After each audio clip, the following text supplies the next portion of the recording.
म्हणून टिकून राहो. आपल्या आई बहिणींच्या कपाळावरचं कुंकू, आपला देव देश धर्म, आपल्या कपाळावरचा भगवा गंध, आपल्या आबासाहेबांचं हिंदवी स्वराज्य आणि आपला भगवा ध्वज याच्यासाठी त्यांनी आपल्या देहाचे तुकडे करून घेतले, आपला शरीराचा त्याग केला.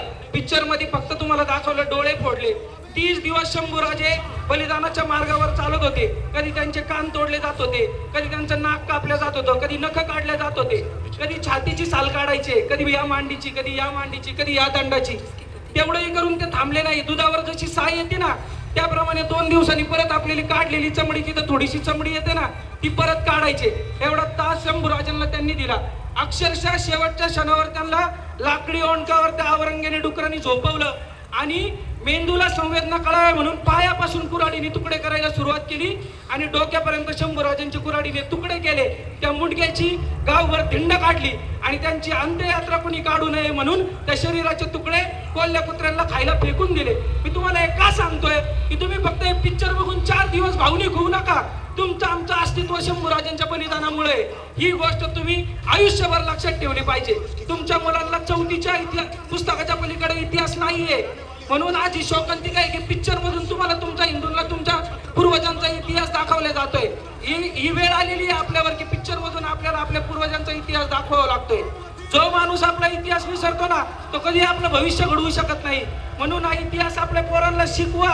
4 पुस्तकं त्यांना वाचायला द्या की आपल्या राजांनी आपल्यासाठी काय सहन केलंय, त्यांच्या पिढ्या आपल्यासाठी खपल्यात.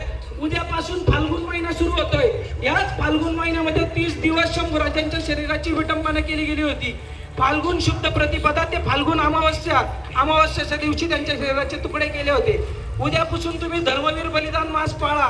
ते आपलं धर्म कर्तव्य आहे, ते आपलं राष्ट्र कर्तव्य आहे. आपला राजा 30 दिवस बलिदान मार्गावर चालला म्हणून आपल्या बापाचं जसं आपण सुतक पाळतो तसे हे 30 दिवस सुतक पाळणं आपलं प्रत्येक हिंदूचं धर्म कर्तव्य आहे, राष्ट्र कर्तव्य आहे. आपल्या घरात शंभूराजांचा फोटो लावा, त्याच्या समोर एक दिवा लावा 30 दिवस, त्याच्या समोर एक शस्त्र ठेवा आणि शंभूराजांनी जसं ते 30-40 दिवस अन्न पाण्याचा त्याग केलता तसं जमलं तर, तुम्हाला सगळ्यांना शक्य नाही होणार पण जमलं तर एकच वेळेस जेवण करा. संध्याकाळी साध्या जेवणाचा शंभूराजांना नैवेद्य ठेवा आणि मग आपण आपला उपवास सोडा.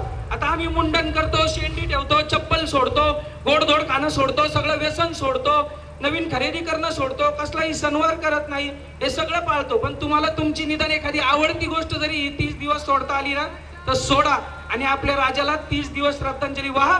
एवढं बोलतो आणि थांबतो.